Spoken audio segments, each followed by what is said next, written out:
है।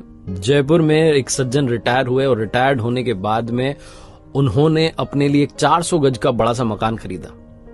और वो मकान उन्होंने इसलिए खरीदा क्योंकि उस मकान के पीछे वाले हिस्से में एक आम का बड़ा पुराना सा पेड़ था और उनकी वाइफ को आम बड़े पसंद थे। तो उन्होंने सोचा कि इससे बढ़िया जो है क्या हमें मकान मिल सकता है। बना बनाया मकान था।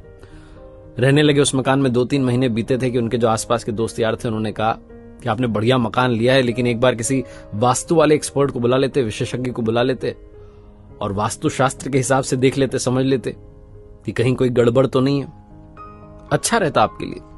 तो इनको आइडिया अच्छा लगा। इन्होंने कहा चलो ठीक है बुला लेते हैं। तो दिल्ली से एक विशेषज्ञ एक्सपर्ट को बुलाया गया जो कि पिछले 30 साल से यही काम कर रहे थे, बड़े दक्ष थे इस काम में। तो उनको रिसीव करने के लिए जयपुर एयरपोर्ट पर गए और वहां से फिर उनको लेकर के अपने घर की तरफ जा रहे थे। तो पहले तो रेस्टोरेंट में उनको बढ़िया सा राजस्थानी भोजन करवाया, लंच करवाया। और जब जा रहे थे सड़क पर, जब गाड़ी चल रही थी, तो वास्तु वाले एक्सपर्ट देख रहे थे कि ये जो सर जी थे जिन्होंने घर खरीदा था, ये कोई भी कार आती है ओवरटेक करने की कोशिश करती तो उसको जगह देते थे आराम से कि वो निकल जाए। तो इनसे रहा नहीं। इन्होंने पूछा कि आप हर गाड़ी को जाने दे रहे हो, ओवरटेक करने दे रहे हो, क्यों? तो उन्होंने कहा कि सर जी जो भी गाड़ी वाला आगे जाना चाह रहा है, हो सकता है वो हमसे ज्यादा जल्दी में हो, किसी इंपॉर्टेंट काम से जा रहा होगा तभी तो वो आगे जाना चाह रहा है। तो वास्तु वाले विशेषज्ञ एक्सपर्ट जो थे वो मुस्कुरा के रह गए। थोड़ा आगे चले तो रास्ता थोड़ा सकरा होने लगा, जैसे जैसे घर आने लगा, गलियां आने लगी और गली में एक बच्चा दौड़ता हुआ सा क्रॉस करके निकला। इन्होंने गाड़ी का ब्रेक लगा दिया और थोड़ा इत्मीनान से वहां रुक गए, देखने लगे कि कोई और तो नहीं निकल रहा। कमाल ये हुआ कि उस बच्चे के पीछे दौड़ता हुआ एक और बच्चा भाग के निकला। अब की बार फिर से रहा नहीं गया। वास्तु वाले विशेषज्ञ ने पूछा कि आपको कैसे पता था कि एक और बच्चा निकलेगा?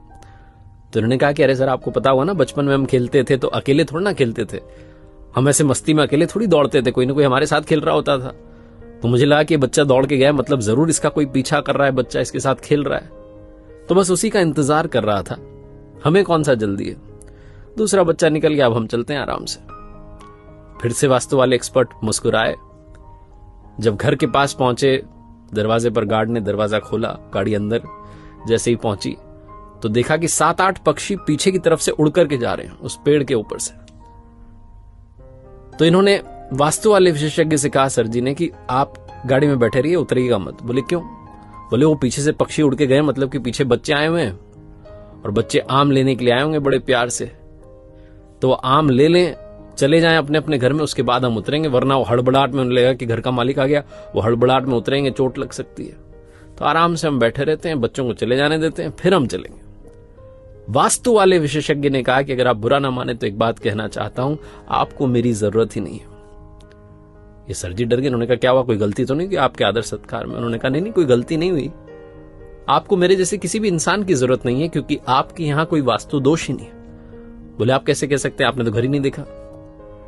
तो विशेषज्ञ जो थे, एक्सपर्ट थे, उन्होंने कहा कि अरे सर मैंने आपको पूरा नोटिस किया, आपके व्यवहार को नोटिस किया, ओवरटेक आप गाड़ी को करने दे रहे हैं क्योंकि आपको लगता है कि सामने वाला जल्दी में, उसे इंपॉर्टेंट काम है, आप उसका ख्याल पहले रख रहे हैं। गली में बच्चा दौड़ के जाता है तो आप दूसरे बच्चे का इंतजार करते हैं कि पहले वो भी निकल जाए, और यहां घर आए तो आप इस बात की प्रतीक्षा कर रहे हैं कि जो बच्चे आपके आंगन में से आम चुराने आए हैं, जिन्हें आप कह रहे हैं कि प्यार से आम ले जाने आए हैं, वो चले जाए, उनको कहीं चोट ना लग जाए। जो इंसान अपने से पहले दूसरों की खुशी का ख्याल रख रहा है, उसके घर में, उसके आंगन में किसी भी तरीके का कोई वास्तु दोष हो ही नहीं सकता।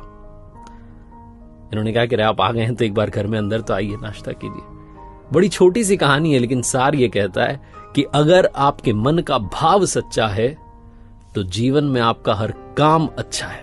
जिसका मन पवित्र होता है उसके आसपास किसी भी तरीके का दोष भटकता नहीं है। तो लाइफ में हमेशा अपना तो ख्याल रखिए, अपनी खुशियों का ख्याल रखिए, लेकिन दूसरों की खुशियों को भी प्रायोरिटी देना शुरू कीजिए।